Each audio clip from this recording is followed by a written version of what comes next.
Olá, meus amigos, boa noite. Estamos começando aqui mais uma live pela Junior Achievement Bahia, né? E hoje a gente vai trabalhar assim, um tema muito especial com uma pessoa super especial, que é o queridíssimo amigo Daniel Maior, né? Um grande amigo aí de jornadas empreendedoras aí, de projetos de educação empreendedora aí na Bahia há muitos anos já. Para quem não conhece a Junior Achievement, nós somos uma associação empresarial que tem como missão despertar o espírito empreendedor no jovem ainda na escola, possibilitar esse jovem uma vivência empresarial, uma vivência no mundo dos negócios, um conhecimento sobre empregabilidade e empreendedorismo enquanto ainda estiver na escola. Deixa eu aceitar aqui meu queridíssimo amigo que vai participar da live hoje. Dan Maior, seja bem-vindo. E aí, cara, tudo bom? Grande Gervásio, tudo ótimo. Bem, pessoal, Siga, continuando, siga. Dan, Vai lá que eu tô só aqui. para explicar ao pessoal sobre a Junior Achievement.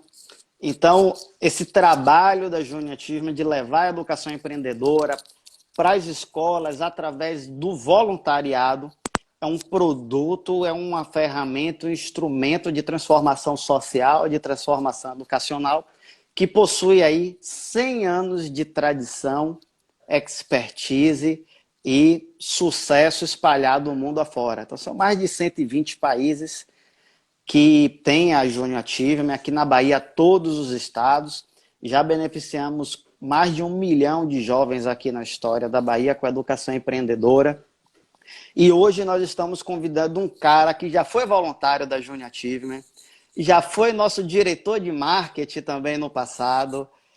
É um cara que vou pescar aqui, pai da Alice, tá com quantos anos, meu amigo? Pronto, tá resolvido, basta isso.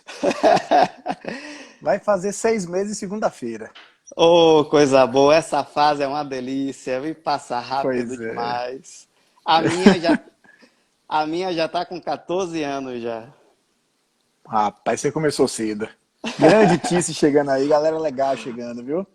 Mas vai lá, siga o barco, eu tô por O aqui. cara é um apreciador de café e vinho, um cara que gosta de música, de arte, já passou pelas melhores instituições de educação empreendedora no mundo. O cara estudou no International University of Monaco, Babson College, o cara estudou no INSPE, então o cara já coordenou os melhores cursos de administração de Salvador. E eu ouso falar que são os melhores cursos de administração do Norte e Nordeste. Enfim, o cara é sensacional, dispensa apresentações. Daniel, meu caro, seja bem-vindo. Valeu, grande Gervásio. Vamos chamar esse cara aí que você falou, eu também quero conhecer, velho. Velho, obrigado. Obrigado a você, em nome de toda a Junior Achievement, pelo convite. É sempre um prazer, é um prazer te rever depois de tanto tempo, tantos cafés que a gente costumava tomar e tantas ideias que sempre Pois é. saíram, né? E projetos que fizemos juntos, levei você para as faculdades em que eu estava, a gente aplicou o programa na escola. Então é um prazer dobrado. Um, porque eu tenho um carinho muito grande pela Júnior, e dois, por você ser essa pessoa que vai mediar nosso papo aqui. Feliz demais, obrigado. Cara, a gente estava devendo, né? A gente até no começo do ano começou a falar de marcar um café, estamos aqui hoje, Você por sabe que foi conta no da começo do quarentena ano passado, pagando. né? É, eu estava olhando as conversas aqui. Pois Ô, é. Dan, já pegando esse tema que a gente vai trabalhar, educação empreendedora, nesse contexto atual que nós estamos vendo aí o mundo, transformação digital, a gente está vendo assim mudanças nos processos, nos produtos, em mercados que eram tradicionais e disrupções chegaram assim de uma hora para outra. Então a gente está lidando assim no cenário atual de instabilidade, né? De mudanças, e aquele discurso previsível do passado já não tem nada mais. Uhum. E isso gera um impacto, uma exigência maior nas escolas. Ou seja, como é que as escolas vão preparar os profissionais, né, os adultos, que vão ter condições de entrar no mercado de trabalho, de empreender nesse novo cenário que se forma, né? Sim. E dentro desse cenário a gente tem a educação empreendedora como um instrumento que favorece o preparo do jovem, do estudante, nessa dinâmica de olhar o mundo, aprender a dialogar com a realidade, com o mercado e se preparar para a vida. Mas o nosso sistema educacional, até então, e quando eu falo sistema educacional, eu estou falando de todo o corpo, né? Da questão da cultura Sim. educacional, da legislação, as formas de avaliação, o exame, por aí vai. Ele não favorece a gente preparar indivíduos para a vida, né? O que a gente vê, em geral, é você preparar indivíduos para o Enem, né? Então, a gente sabe que o Enem, ele é um instrumento Eu tô que até muitas com medo da instituições... pergunta que vai vir daí, velho. Ou então no final eu vou dizer assim, sim.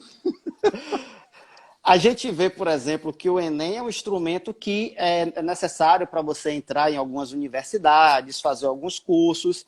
Então, é um caminho que deve ser seguido realmente por alguns estudantes. Mas a pergunta que eu faço para você é, dentro desse universo, como equilibrar esse cenário e trazer a educação empreendedora para dentro da escola, de modo a preparar o jovem para a vida, para o objetivo dele, para o sonho dele. Se ele quer fazer um sonho que precise trilhar o caminho do Enem, esse é o caminho que ele vai trilhar, mas se esse não for o sonho dele, como é que a escola pode trabalhar isso para que ele tenha dentro da escola outras opções em termos de formação e preparação para a vida? Massa, é uma coisa importante que você falou, Gervásio, sobre equilibrar isso. Como é que a gente faz para equilibrar? Não faço a menor ideia e acho que ninguém faz. Porque assim, e sendo muito, muito honesto, sabe? Eu acho que é em respeito até todo mundo que está aqui com a gente, assistindo, acompanhando, não existe uma fórmula, nem existe um jeito certo. Existem muitas teorias. E teoria é bacana, porque a gente faz no papel, faz em casa, e assim, ok, mas não sou eu que vou aplicar. Então, na hora que você vai aplicar, você começa a ver diferenças. Vou dar um exemplo super rápido do seguinte: a gente vive numa era digital. A meninada de escola, de colégio hoje, eles nasceram na era digital. Massa? Massa. Aí você, por conta dessa pandemia, as escolas precisam se retransformar rapidamente, né, da forma que dá. E o que acontece? A gente começa a perceber que essa era digital não é tão digital assim. Por quê? Porque a escola tem dificuldade de se adaptar da noite para o dia, as famílias têm dificuldade por todo o contexto, né? E depende dos níveis, porque quando você pega um menino de segunda série do ensino médio, é um tipo de autonomia que ele tem e que a família também se permite. Mas quando você pega uma criança de 12 anos, de 9 anos, a família precisa supervisionar. Então a família não está pronta para isso também, porque também não conhece as ferramentas muitas vezes. Claro que isso não é genérico. E aí, quando você diz, poxa, os professores, um ou outro sim, mas a maioria não está pronta. E aí você vai, mas quem é a geração digital? São os meninos, não estão prontos. Eles estão prontíssimos para Instagram, eles sabem entrar aqui na live, sabem curtir, sabem mandar comentários, sabem fazer várias coisas, TikTok, etc.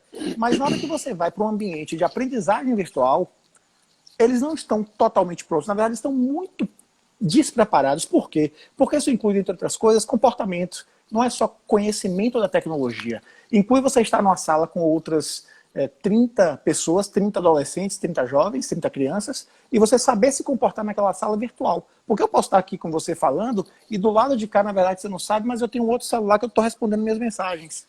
Eu posso, sem querer, ou de propósito, colocar a minha câmera, eu vou tirar meu vídeo, porque eu não vou prestar atenção, porque a sua aula de história não me interessa. Então, é muito mais, e sempre vai ser, na minha visão, Gervásio, uma questão comportamental. Nunca vai ser só uma questão tecnológica. O conhecimento, a cognição é fácil. Talvez não seja fácil, mas ela é simples. A gente consegue informação na internet, na Khan Academy, em Harvard tem cursos, alguns gratuitos, pelo Coursera. As melhores universidades do mundo têm. Então, isso a gente consegue. Você paga R$ 30 num curso maravilhoso de lettering. Eu paguei, não fiz ainda, né? Não é, mas eu tá lá pago. Então, assim, eu acho que a grande questão é trabalhar o ser, o como se comportar. E aí, pegando, eu só fiz esse gancho para poder dizer assim, como é que a escola faz? Ah, então não tem como? Tem. a gente tem que lutar. A educação é um dos segmentos mais difíceis do mundo, na minha opinião, né? Porque não é como um celular e que você chega na loja, você já conhece, você gosta, dependendo da marca, né? Quem é apaixonado por Apple, você chega lá, cara, você não tá bem aí, você lançou um novo iPhone, você vai lá e você compra um novo iPhone. Você se vira para pagar, mas você compra um novo iPhone porque tem agora 3 câmeras, não sei o que, não sei o que, não sei o que. A educação não. O que é uma boa educação? Então a gente tem colégios que tem um posicionamento, aprovamos no Enem, aprovamos no Enem, aprovamos no Enem. Isso é bom ou ruim? Depende para quem. Eu acho bacana. Minha filha não vai estudar nesse colégio, certamente. Mas, eu não sei nem se quando minha filha tiver idade para estudar em colégio, se vai existir colégio nesse formato. Mas, tem outros que vão para o outro extremo. Então, assim, não, nada de Enem, te prepara para a vida e tal. Os dois têm um público muito claro. Quem não tem um público tão claro, às vezes, é quem está, a grande maioria, porque, né, aquela curva. Então, você tem um pequeno percentual para cá, aí você tem um pequeno percentual para cá, mas nós todos estamos aqui no meio. Isso não é ruim. Então, assim, o que eu acho que a gente precisa é preparar para o Enem, sim, entender quem é que está no seu ambiente, na sua comunidade escolar, o que as famílias querem. Nós costumamos perguntar muito para isso. Quem são vocês? O que é que você, de outra forma, logicamente, o que é que vocês querem? E é interessante, eu tenho amigos que não tem nada a ver com o meu trabalho, e que eles assim, Dan, se meu filho, vou até falar, não tem problema, Túlios, ele diz assim, porra, se meu filho quiser fazer, se Peu quiser fazer artes, ele vai fazer. Se ele não quiser fazer nada, ele não vai fazer faculdade. E eu tenho o mesmo pensamento. Porque o que eu acho que depende é o que você trouxe, Gervásio, sobre empreendedorismo. O que é desenvolver uma educação empreendedora? Muito, muito simplificadamente para mim, alguém trouxe aqui, ó, o professor Vinícius trouxe, obrigado, Vini, que o termo mais adequado é alfabetizar o olhar para a educação digital. Sim. Então, assim, o professor às vezes se assusta, eu não sei usar tecnologia. Cara, não é saber usar tecnologia, é saber falar a linguagem digital. E aí Perfeito. o que eu acho que a gente precisa desenvolver sempre, eternamente, sempre foi assim, continua sendo e sempre será, é o comportamento de fazedores. Isso ganhou o nome de empreendedorismo, isso ganhou modismo, todo mundo começa a falar e a gente tem Cultura maker. Exatamente, né? Tudo se desdobra, mas assim, no final das contas, cara, meu avô era um fazedor. Então assim, ele tem uma ideia, é a melhor do mundo? Não, mas ele vai lá e faz. Então ele dá suor. Qualquer empreendedor de qualquer segmento, e aí, gente, por favor, quando eu falo de empreender, para mim é fazer. E fazer, você pode fazer no campo empresarial, no campo público, no campo político, no campo educacional, social, artístico, cultural. Então, assim, transformar uma coisa que está na sua cabeça, que foi para o papel, em realidade. E ir aprendendo com isso. E eu acredito muito que empreender é 99% suor, e 1% tive a ideia. A gente não vai ter a grande ideia do século. Não vai. E se alguém que tiver, só tem aqui, pelo percentual de pessoas que estão assistindo, não vai ter ninguém aqui que vai fazer isso. Porque é 1 em 1 milhão. Então, eu acho que eu não respondi ainda a sua pergunta, mas assim, eu acho que é preciso a gente ter noção do que é isso, do que é empreender. Eu participei na Júnior o meu primeiro programa foi como voluntário do Mini Empresa. Cara, aquilo ali transformou tanto a minha forma de ser e de ensinar na faculdade. Porque você começa a ver a meninada de ensino médio montando uma empresa. E eu acho que é muito legal, Geva, a gente dizer assim, empreender também é montar uma empresa. E não tem nada de ruim, porque o que no Brasil às vezes acontece é que a gente tem empresários que a gente, grande Tuca, chegou aí agora, falei dele nesse instante. A imagem do empresário às vezes é deturpada. É a pessoa que não tem escrúpulos, é a pessoa que passa por cima de qualquer um para conseguir o que é mau caráter. E, cara, a gente está cheio de empresárias e empresários aí de boa índole, íntegros, que fazem o bem, que fazem o certo, que, sabe? Dos impostos ao relacionamento com seus funcionários e clientes. Então a gente tem que focar nessas pessoas, não naquele que foi preso por causa disso, daquilo. Com e certeza. aí o Mini Empresa trouxe isso. Vamos fazer. O Enem é importante? Sim. Eu acho que o Enem é super importante. Porque é o sistema que existe hoje. Então, uma escola, e aí falando mais até de escola particular, porque a cobrança é diferente, né? Uma cobrança de consumo, uma relação de consumo, a escola precisa sim preparar para o Enem. Mas ela precisa por questões essenciais, viscerais, fundamentais dela, preparar para a vida. E o que é preparar para a vida? É você ensinar ou estimular na criança e no jovem como é que trabalha em equipe. Sabe por quê? Quando você chega na faculdade, seu professor de marketing 1 vai dizer assim, trabalha em grupo. Ninguém sabe trabalhar em grupo, velho. Ah, não, claro que sabe. Como é que faz? Faz como faz na escola? Ó, a gente tem que fazer isso, você faz a introdução, você faz esse capítulo, cada um faz uma parte, o outro faz não sei o que e tal. E se alguém só fizer a capa e não fizer o resto, tem menos nota. E a gente tem trabalhado muito, muito. Mais tarde eu conto alguns exemplos. A questão de líderes, equipes, entendam. Competências diferentes. Dan é péssimo para fazer uma capa. Ele é péssimo para criar. Mas ele é excepcional para organizar informações. Ah, tá se achando? Não, eu sou muito bom para organizar informações. Mas não me peça para criar uma capa, véio, que vai sair tosca. Então, assim, Gervásio é maravilhoso criando capas e fazendo layouts, mas ele é muito desorganizado, ele não consegue, não tem problema. Ele cria a capa, ele faz o layout de trabalho, ele deixa lindo, alguém vai trazer o conteúdo, o Dan vai organizar esse conteúdo e nossa equipe vai entregar, que eu acho que a palavra-chave é entregar, qual é a entrega que é necessária? É essa? É um trabalho escrito? É uma apresentação? É um vídeo? A gente vai entregar o melhor que a gente puder e aí vai ter qualidade. Maravilha. Você conseguiu responder a pergunta, né? Ao dizer que Ufa. vai depender. Porque a verdade é justamente essa. Depende, porque cada escola tem uma realidade. Eu costumo dizer que hoje a gente vive numa era em que todo mundo quer falar para todo mundo, mas esqueceram de falar para o cliente. E saber quem é o cliente, né, velho? Pois é. E aí, uma coisa, desculpe te interromper, só uma coisa assim, ó, o grande Gustavo Fraga, eu fico olhando aqui, a galera, muita gente boa, a River chegou ali, mas assim, cliente, gente, não tem que ter uma conotação negativa. Do tipo, mas a área médica não tem cliente, a área de educação não tem cliente. Claro que tem. Cada um dá a conotação que quiser, mas óbvio que existe cliente no sentido de que alguém que quer pagar de alguma maneira, pode ser financeira, pode ser com tempo, pode ser de outra forma, pode ser através de impostos, pela prestação de um serviço ou oferecimento de um produto. Simplesmente isso. Não tem que ter, meu Deus, não, o hospital tem cliente. Tem. Ou pela aquela pessoa, Dan, que quer o produto agregado, que quer o valor agregado. Aquela pessoa que quer o que você agrega de valor é o seu cliente. Né? Exatamente. Um ponto que você trouxe, que eu queria voltar para a gente esmiuçar aqui, é o seguinte, você falou, e eu concordo contigo, que essa geração, e os jovens não estão preparados ainda para essa cultura digital. E cortou aí, pronto, voltou. Foi mal, voltou. E a questão comportamental é uma coisa importantíssima. Eu, como professor, sempre dizia para os meus alunos, quando a gente vai fazer o processo de aprendizagem, e a gente está buscando ser aprendedor, né, como diz Murilo Gun. Então, quando a gente está fazendo o processo de aprendizagem, nós temos dois papéis. Nós temos o papel do aluno, que é o papel social que a gente faz enquanto existe um professor. Então, eu só sou aluno quando existe um professor. E existe o papel do estudante, que é aquele papel em que eu vou estudar. Né? E eu pego o livro e vou ler, eu estou sendo estudante.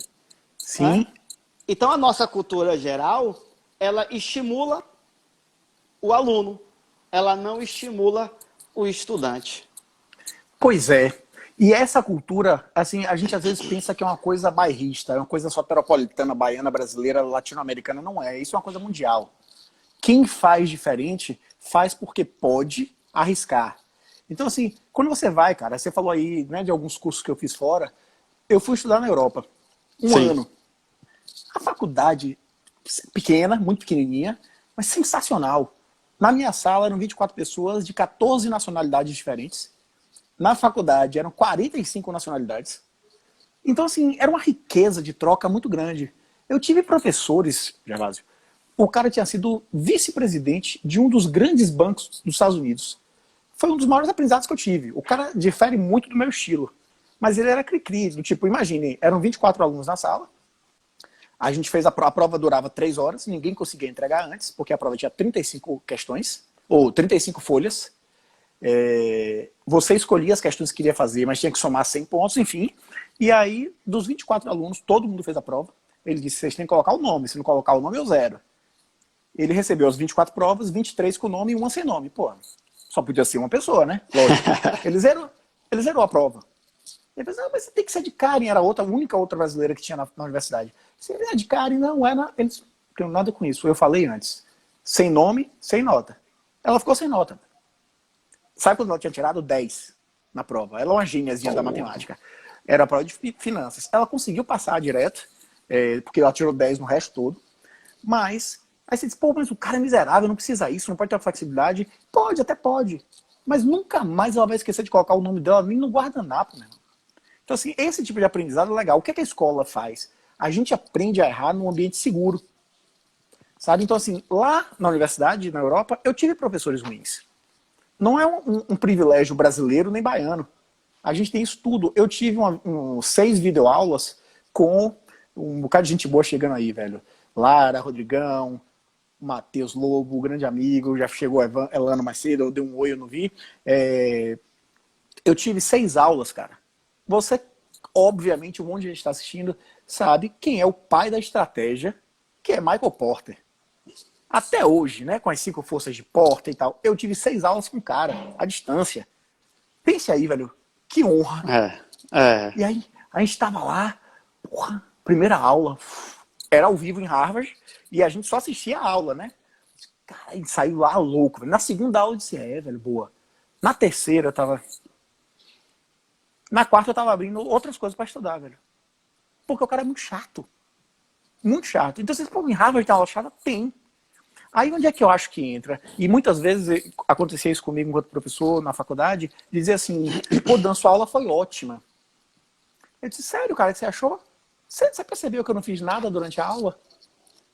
Eu disse, não, velho, mas foi muito boa. E a galera saía achando muito boa. Sabe por quê, Gerva? Eu acho assim, como você falou sobre o Enem e preparar, eu acho que existe isso também. Só que existe... Eu não sou contra o Enem, eu não sou contra a aula expositiva, eu não sou contra os exames, não.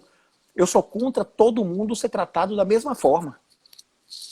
Então, assim, existem pessoas que preferem fazer prova. Tem outras que se dão muito melhor fazendo trabalho. Não é porque ele é menos inteligente ou ele é mais aquela noção que a gente tem, né, do aluno meio vagal. Que não é. É porque a habilidade dele é outra. Sabe aquele trabalho em equipe que todo mundo fez, estudou, preparou, aí chega no dia da apresentação, tem o vagal, lá na hora da apresentação, que diz assim, pô galera, e aí? Aí diz assim, poxa, a apresentação é hoje, você se preparou? Ele disse, hoje? Peraí, me dê aí pra dar uma lida. Aí vai todo mundo, se você não apresentar, você vai ficar com 0. Aí vai todo mundo apresentar. Chega lá, Dan, que estudou, que fez não sei o que tá tenso, fala. Aí Gervásio, que pegou 15 minutos antes do material, que não fez nada, dá um show, e quando termina o professor elogia Gervásio. Cara, a gente tem que aprender a valorizar essa competência e a estimular essa competência. Lógico. Sabe? Porque eu tenho uma ideia de um conceito uma vez que eu li, Gervásio, de emprenerd, sabe? Então assim, o emprenerd é a pessoa que consegue usar suas competências para transformar seus projetos em realidade. Pô, pandemia, o bicho está pegando aí. Pessoas de humanas. Eu estava conversando outro dia com uma doutora. E aí ela dizendo, o pessoal de humanas se forma, faz a pós, emenda com mestrado, faz doutorado. Galera jovem fez doutorado, sai para dar aula de humanas. É um caos. Porque não tem experiência na sala de aula. Aí você pega a galera de exatas. Estudou, fez o mesmo caminho tal. E quando sai dali, vai trabalhar num laboratório. O cara dá show. Porque ele não precisa daquela experiência de prática social. Então eu acho que a gente tem que entender quem é quem e a gente muda ao longo do tempo. Sabe? Então, lógico. Tem que preparar para o Enem? Tem. Por quê? Porque é o exame principal do Brasil. Ótimo. Ah, eu discordo, eu acho que não tem que preparar. Tudo bem, é a sua realidade, tá valendo também. Não prepara. Né? Ah, não, eu quero que meu filho vai estudar fora do Brasil. É uma opção. Ah, eu quero que meu filho nem faça a faculdade. É uma opção. É difícil no Brasil? É. Mas se você é empresária ou empresário e consegue colocar seu filho para trabalhar com você desde os 15 ou 16 anos, cara, bote. Sabe por quê, Gerva? Porque, de novo, a faculdade não nos ensina nem nos estimula, a grande maioria dos cursos, a fazer. E a gente precisa de fazedores e fazedoras. A gente precisa de pessoas que transformem ideias em realidade. E aí tem muitas e muitas formas da escola fazer isso. Tem uma muito, muito legal. Junior Achievement, eu quero fazer, e aqui não tem jabá, não tem nada, mas porque assim, eu conheço os projetos. Vamos fazer um projeto aqui na escola e fazer uma mini empresa. Botar os meninos para produzirem sabão, que foi o caso da Chua, lá em 2000 e bolinha, sabe? 2008. 2008, olha para isso, tem 12 anos. E os meninos para Chua, a gente ganhou o prêmio de top de marketing, lá no centro de convenções e tal, porque os meninos jogaram duro, velho. A gente não ganhou o melhor de contábeis, nada, mas tem gente daquela época, Pablo, tá morando nos Estados Unidos, virou chefe de cozinha e é um gêniozinho da comunicação, velho. Foi por causa da Chua? Não. Foi porque ele já tinha isso. Mas a Chua e a Junior Achievement e o programa Mini Empresas ajudaram a estimular, a desenvolver, a cutucar. E aí ele trabalhou mais aquilo ao longo do tempo. E ajudou a perceber, né, Dan? Porque uma das coisas que eu vejo da educação empreendedora é que ela ajuda o indivíduo a identificar aquilo, como você bem citou aí, as suas próprias competências e habilidades. Porque a educação formal, ela é uma caixinha já pronta.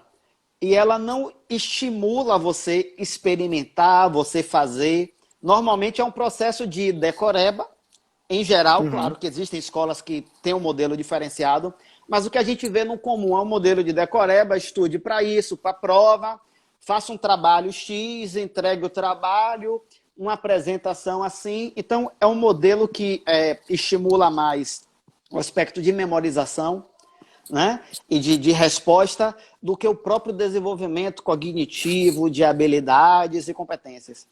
E Com quando certeza. você estimula o aluno a fazer, você começa a fazer com que ele perceba, poxa, eu não sou bom nisso. Ah, nisso eu já sou bom. E a partir daí, ele começa a se conectar com a realidade que ele está inserida, as profissões, carreiras, com aquilo que ele tem mais afinidade. Pois é. E aí entra aquele lance que você falou lá no início, carreira, vou fazer o quê? Tal. Cara, para você ser advogado, você tem que fazer o curso de Direito e ter OAB. Ponto. Por enquanto. Né? Para você ser juiz, você tem que fazer essa parte, tem que ter alguns anos de experiência com advogado, fazer o concurso e passar. E ser convocado. Beleza. Em São Paulo, eu não me lembro o nome, mas existe uma máquina de inteligência artificial que está proferindo sentenças com um nível de justiça muito maior do que o ser humano. Sem uma interferência da pessoa, de um indivíduo. Então os dados são corretos. E não é questão de, não é análise combinatória, não é isso. É inteligência artificial. Eu não sei se você lembra de uma história, Gervásio, que naquela época do xadrez, dos grandes campeões mundiais, o russo e tal, e aí alguém desenvolveu uma máquina que colocou lá 8 milhões, cadastrou 8 milhões de jogadas possíveis e desafiou o campeão mundial de xadrez na época, o russo. Foram 11 partidas e, se eu não me engano, o computador ganhou 6 e o ser humano ganhou 5. Anos depois, alguém inventou uma outra máquina, só que ao invés de ter 8 milhões de jogadas cadastradas, ele cadastrou 80 mil critérios só. E botou esse computador para disputar com o computador anterior. Das 11 partidas, esse segundo computador só com 80 mil ganhou 10 e a última eles empataram. Por quê? Porque não é só matemática, não é só o número e fazer, se você fez isso, pode ser isso. Não, é entender de fato, né? Ou seja, isso é realidade. A inteligência artificial é realidade. Como é que a gente vai usar isso? Botando um óculos, que legal, que a gente vê. Pô, não é só isso. Tem muito a ver. Né? Eu não sei se nós vamos pegar a era em que isso se torne altamente transformador. Mas a gente vai pegar transformações. Então, o Enem vai existir até quando? Porra, aí dá 18 lives. Bia Penido, bem-vinda. Vai dar 18 lives, né? Mas, God também chegou ali. O que eu acho que sempre... Porque assim, a máquina, inclusive, pode criar arte. Ela no Passo está assistindo a gente aí, que é um artista plástico sensacional. A máquina pode criar arte. Mas nenhuma máquina, até onde a gente tem previsão, vai ter a sensibilidade humana. E aí eu quero fazer só a analogia da sensibilidade com o comportamento empreendedor, com o comportamento fazedor, sabe? Giza chegando, Thiago Imperial, que galera massa aí, velho. Pô, muito bom. Fazer, cara. Hoje a gente chega nos Estados Unidos na fila da McDonald's, você tem duas opções. Ser atendido por uma pessoa e você fazer o seu pedido na máquina ou no aplicativo e você só vai lá retirar. É genial. O iFood é maravilhoso. Você lembra, talvez muita gente aí não lembre, mas você lembra da época que a gente ligava para pizzaria para fazer o pedido, né? E que às vezes o cara vinha com aquela maquininha do cartão para passar assim. Você lembra da época que banca de revistas, as revistas eram lacradas e quando não era que você ia pegar para olhar, o cara, ei, não mexa na revista. Você, cara, isso não é mais pertinente nesse mundo. Assim como coisas que a gente vê hoje não serão daqui a muito pouco tempo. As mudanças são muito rápidas. A única coisa que demora a mudar é a educação. Um professor de 100 anos, aquele memezinho, né? Um professor de 100 anos atrás, se entrar na sala de aula hoje, ele consegue dar aula. Tranquilamente. Ele vai ter dificuldade, porque ele vai dizer, o que é que você está fazendo aí com esse aparelho que tem coisas? Mas ele consegue, se ele for um bom orador, ele fala e segura a atenção de todo mundo. Perfeito. Ele não precisa usar PowerPoint, ele não precisa, pô, tem um professor que estava aqui mais cedo, subiu mais cedo, deve estar ainda, Vinícius. Cara, Vinícius é um professor de história lá do colégio. Rapaz, eu passei na frente da sala, né? E aí tem os vidrinhos assim nas portas pra gente ver. Olha que exemplo empreendedor para as turmas dele. Ele tava com a capa branca, uma coroa e uma espada. Era o início da aula. Aí você pensa, pô, mas isso é fácil ele fazer presencialmente. A gente foi pro digital. A primeira aula virtual dele, sabe o que é que ele fez? Botou lá o vídeo, né? Aí ligou, não tinha ele. Ele apareceu de mansinho, vestido de La Casa de Papel. E ele falou, ele ia explicar, só que assim, não é simplesmente pela graça, ele foi fazer isso para mostrar os meninos que hoje nós vamos falar sobre como hackear o sistema. E aí foi falar sobre o assunto pertinente de político naquele momento. Genial, cara. Como é que você não prende o aluno assim? Ah, o aluno não gosta de ler. Óbvio que ele não gosta de ler. A gente tem um monte de livro ruim.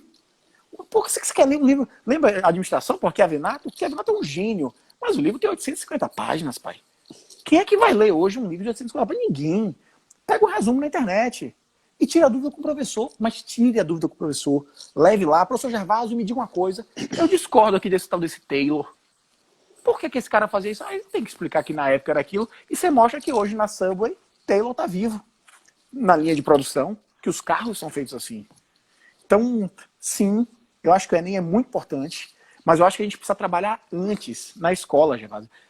Para os jovens e crianças entenderem que eles vão sair da escola, estudando Enem, para entrar numa realidade que aparentemente é uau, e que não é a realidade universitária, né? Porque vai dizer, pronto, você vai aprender muitas outras coisas. O que eu acho que a universidade serve, principalmente hoje, é para a pessoa amadurecer. Você fica lá 4 ou 5 anos amadurecendo, conhecendo pessoas, vendo professor legal, professor que é exigente, professor completamente sem noção. Mas você, por quê? Porque o mundo é assim. Tem pessoas legais, pessoas exigentes, pessoas sem noção. Então a escola precisa trabalhar muito mais. Gente, vocês têm que aprender a trabalhar em equipe. Vocês têm que aprender a liderar e a serem liderados. Vocês têm que aprender a criar. Ah, não sou criativo.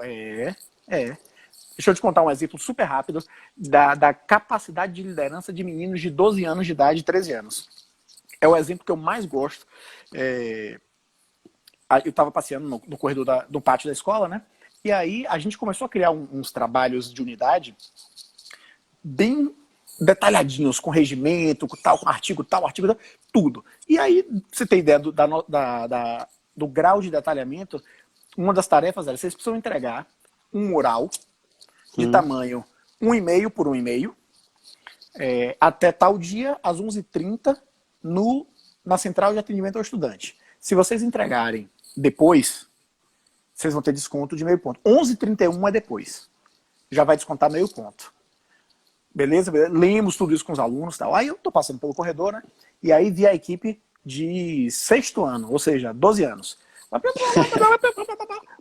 Aí chega, Dan, vem cá. Eles estavam com o mural na mão. Era 11h25. Aí disse, a gente pode entregar amanhã? Aí eu disse, qual é o prazo, gente? Ele disse, hoje 11h30. Então, mas é porque a gente não terminou, não ficou legal, a pessoa que ia fazer fez mal feito, não sei o que. Pode ser amanhã? Sim, pode. Aí eles comemoraram. Aí uma das meninas da equipe disse assim, mas vai ter desconto? Aí eu disse, o que é que o regimento diz? Diz que se entregar atrasado vai descontar meio ponto. Aí, então vai descontar? Vai. Então não pode entregar amanhã. Eu disse, opa, pode entregar amanhã. Se vocês assumirem que ao invés de valer 5 pontos, vai valer 4,5. Mas não tem. É a vida. A vida é assim. Gervásio, essa equipe ficou ali. Sabe aquelas coisas de desenho animado? A equipe se reúne assim. E se reuniram. E eu de longe olhando, né? Fingindo que não tava nem aí. Sabe o que a equipe fez? Rasgou o cartaz. Aí eu disse, gente, vocês rasgaram o cartaz? Ele disse, Dan, tava tão ruim, tão ruim, tão ruim, que a gente não ia conseguir tirar nem metade da pontuação, nem 2,5. A gente vai virar a noite hoje, se for necessário, fazendo, mas amanhã a gente vai entregar com atraso e a gente vai conseguir tirar uma nota muito melhor que 2,5. Resultado, eles tiraram 5, que era a nota máxima. E teve desconto de meio ponto. Então, assim, é tomar decisão, cara, com menino de 12 anos, sabe? Exatamente, professor. A pergunta foi muito clara. Pode entregar amanhã? Pode, e às vezes a gente não entende. Poxa, mas eu posso sair de casa, pegar um tema meio, né? Cara, você não está proibido de sair. Mas você tem que entender se é bom senso você sair. Eu tenho que sair, porra, use máscara, evite aglomeração, faça tudo isso. Sim. Então, é a gente entender que escolher é sacrificar também. Mande ver. Uma pergunta aí, né? Gostaria, acredito, né, de saber sua opinião quanto ao papel político do educador, apesar dos salários relativamente baixos. Beleza. Lica Cate Souza. Não sei se pronunciei certo tudo, mas enfim, Liaca. Enfim, é um problema brasileiro, é um problema de países não desenvolvidos, e é um problema que a gente tem que lidar. Sabe, ela diz assim, complementou, o compromisso do educador. É muito difícil, eu falo isso como gestor, como professor.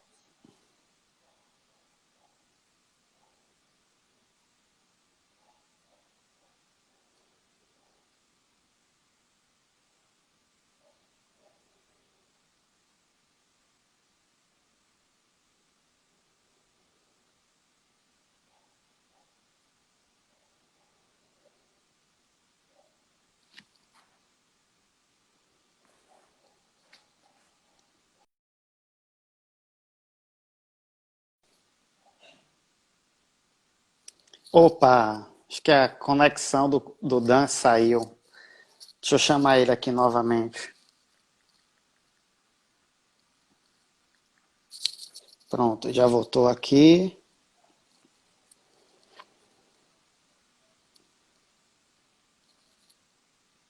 Aqui, beleza, cheguei. Pronto. Massa. Eu achei que era a sua, acho que era a minha, mas beleza. Não saiu nada do que você falou, pelo menos eu não consegui ver.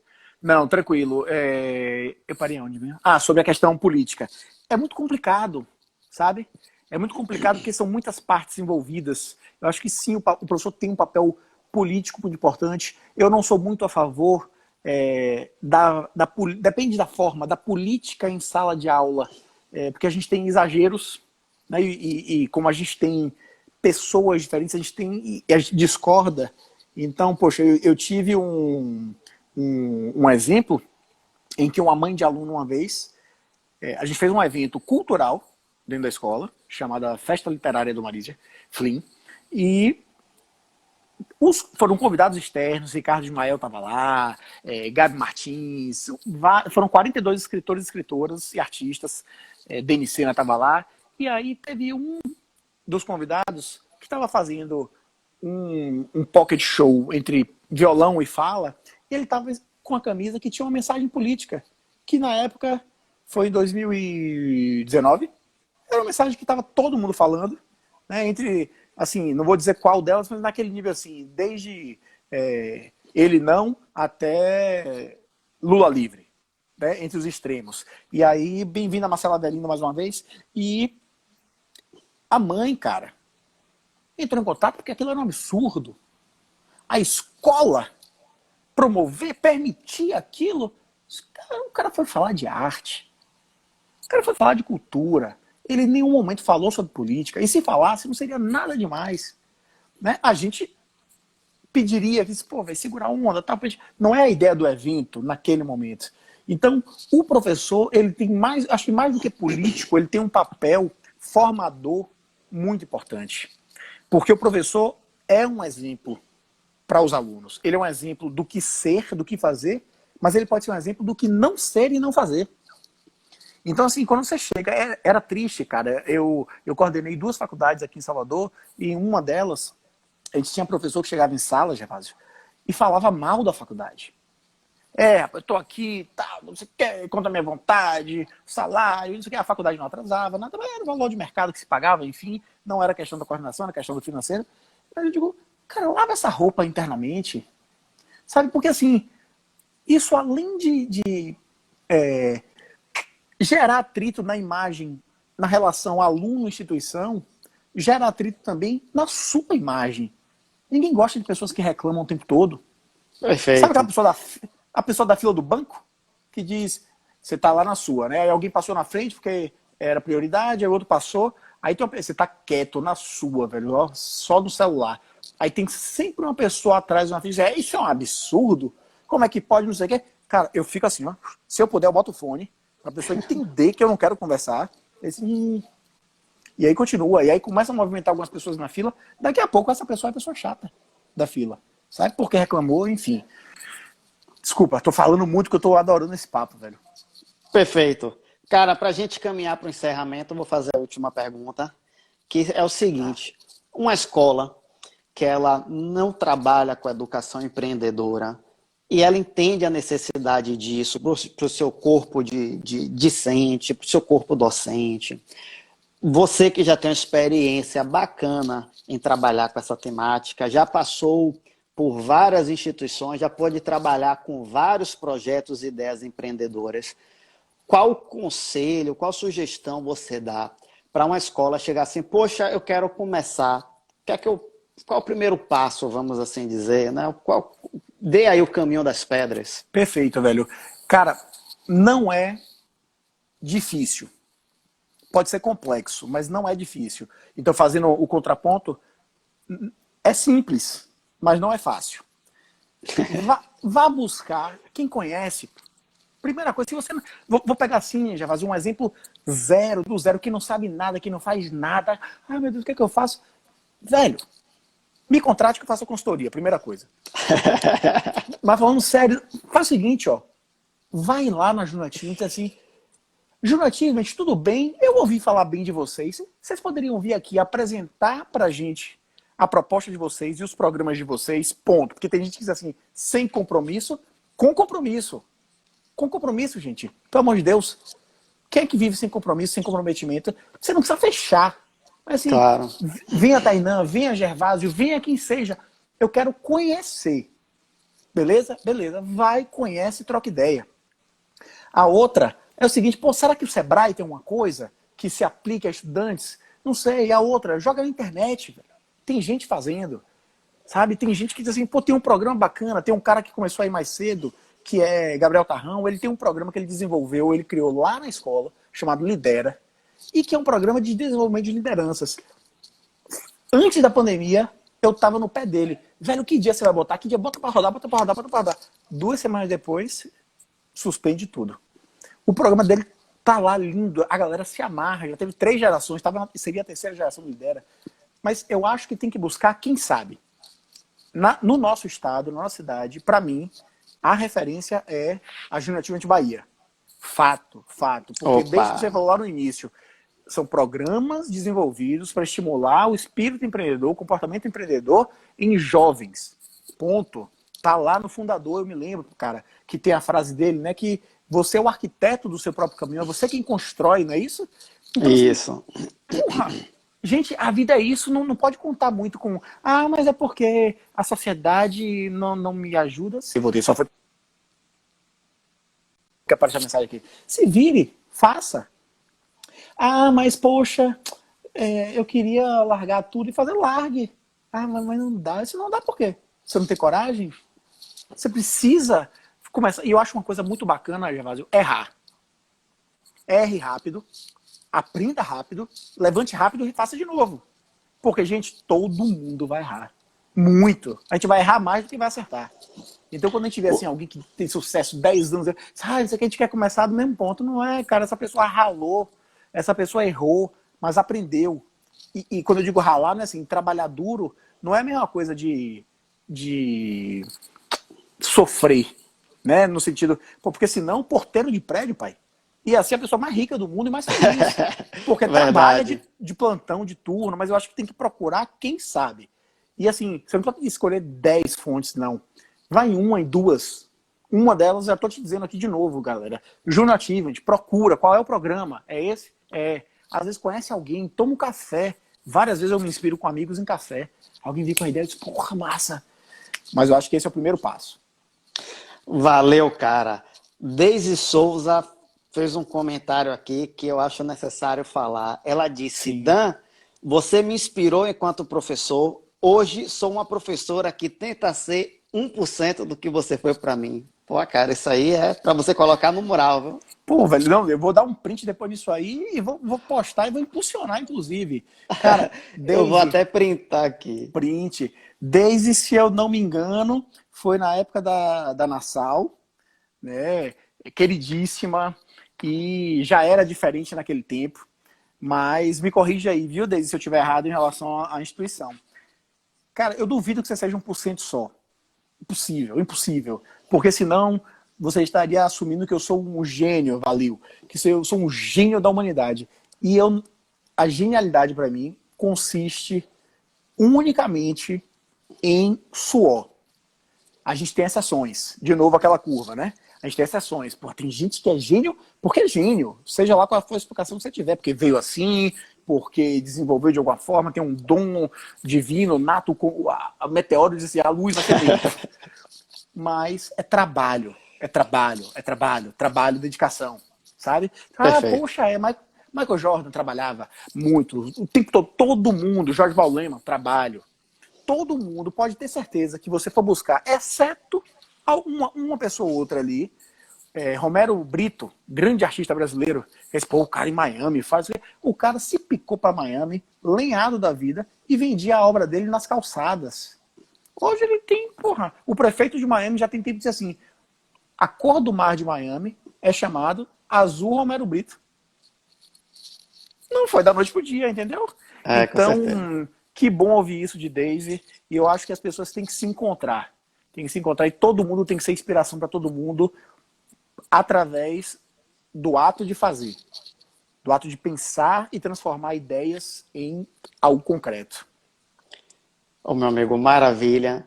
Dan, muito obrigado. Genial sua participação. Espero, assim que passar essa quarentena aí, a gente colocar o nosso café em dia. Vou lhe Pelo amor cobrar. de Deus, eu tomei aqui hoje, eu não durmo, porque eu tomei essa xícara quase toda aqui. E, meus amigos, obrigado aí pela audiência. Compartilhe esse vídeo com outras pessoas. Se vocês quiserem conhecer mais a Junior Achievement, pode mandar uma mensagem aí no nosso Instagram. Tem nossa bio lá, informações, caso você queira ser voluntário, receber uma capacitação para levar uma metodologia empreendedora para a sala de aula. Estamos de portas abertas, esperando só essa quarentena aí suspender para voltarmos a inspirar jovens a buscarem seus sonhos, realizarem seus objetivos e serem quem eles nasceram para ser. Dan, meu amigo, muito obrigado e tamo junto aí. Gervásio, brigadíssimo pelo convite. Junior Achievement, vocês moram no meu coração. A ideia, o conceito que vocês fazem todo dia é maravilhoso. E para a galera que veio também, alguns eu conhecia, outros não, mas um prazerzaço também. Estou à disposição, Gervásio, de você, das pessoas que chegaram aí para bater um papo, tirar dúvidas.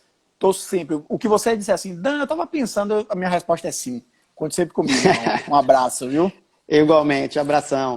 Até a Valeu. próxima, gente. Tem live ainda essa semana aí. Amanhã temos uma outra live aí com o Dinorá Soledade, pessoal. Até lá.